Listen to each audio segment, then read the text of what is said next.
Deep mulch winter gardening at its best. A week ago, temperature dropped like a rock. We had several nights down at 10, 11, 12 degrees. We buttoned up these cold frames. It's time to open them up. We had a couple rounds of snow.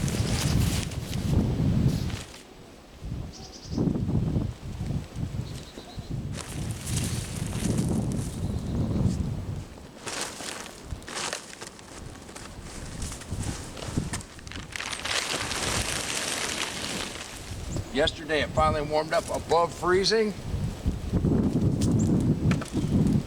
But just look inside the cold frame.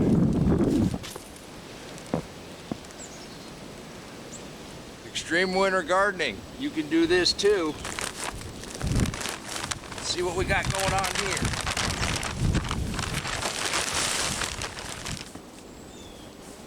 Our arugula came through without a hitch.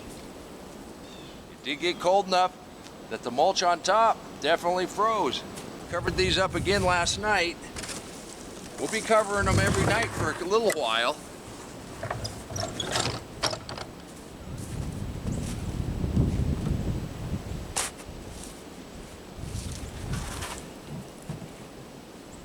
Everything seems to be doing okay so far. With just a little bit of sun on the plastic, warms these cold frames up. That snow kind of melts right off.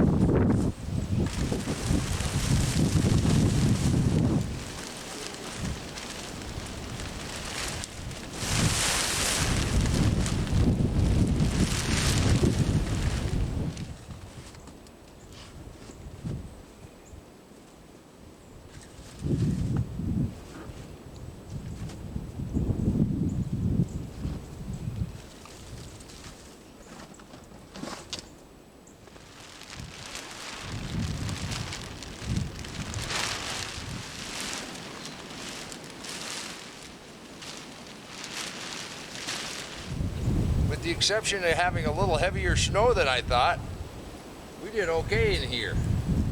Check out these seedlings. Our next round of spinach, doing just fine for the middle of January. Well, let's get the rest of these opened up. Of course, I give the credit for all of this to the deep mulch.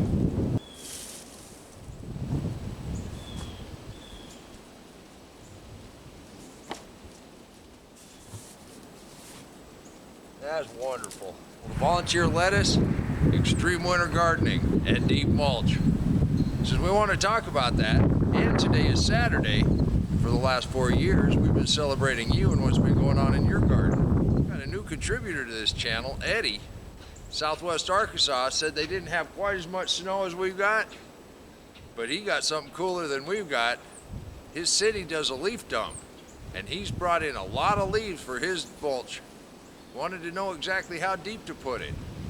Well, what we've been doing here with leaves, if you pile it up about a foot thick, think about each leaf as a page in a book. And how many leaves does it take to make a 4-inch book? You'd be surprised at how quickly that breaks down. And after a lot of careful consideration and experimentation, my answer to that question is how many leaves to put down? More. You're gonna have to add throughout the year. Those worms sure do like to eat it. Brings that life into the soil. Eddie's got all those leaves, but he's also got the deer, and they're waiting for spring just like we are. Thank you, Eddie, this is awesome. Now, one of the benefits of having this much snow, when I cover these back up tonight, I can hold those edges down with the snow.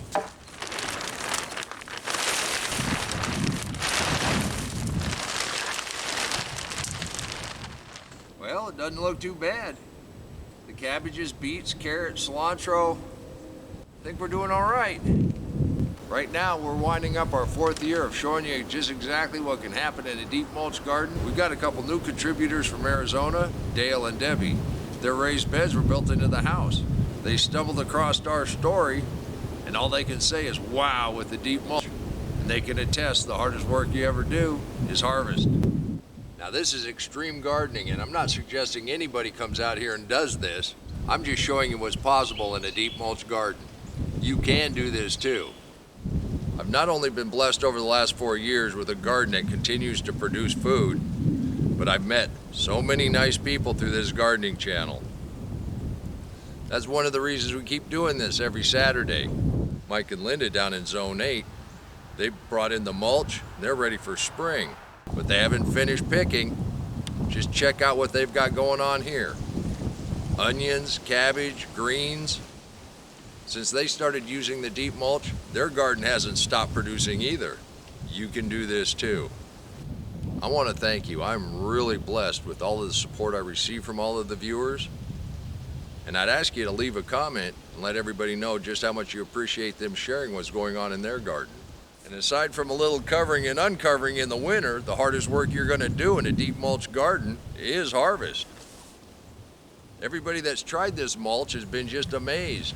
And Dale and Debbie's comment, wow. That's my comment. I didn't know if this would work when we started, but I am amazed at the results. And really the hardest work you're ever going to do in a deep mulch garden is harvest. With the thawing and freezing over the next few days, this snow is probably going to last for a little while. I'm glad to have it for the moisture. We'll be out here covering and uncovering, but being able to come out here and pick fresh green parsley is well worth the effort. We're in northeastern Oklahoma, Zone 7, and as soon as the snow melts off, we'll be right back at it, finishing laying out all this mulch, and spring is right around the corner. We're going to go ahead and leave everything opened up for a couple hours, let the plants drink in the sun, then we're going to cover them back up. We'll be doing this for a few days. We are forecast to get another blast of cold air. We'll have to button it up tight again then. But right now, we'll just do a little bit of covering and uncovering. Now that we got the snow off, it won't be a big deal at all. You can do this too. Well, I don't think we did so bad. If you want to learn some more about why we use the deep mulch, click that link right there, and I'll meet you right back in the garden.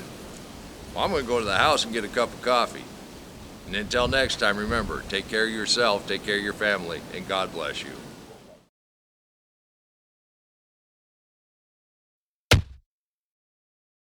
Come on, let's plant. Let's go plant garden.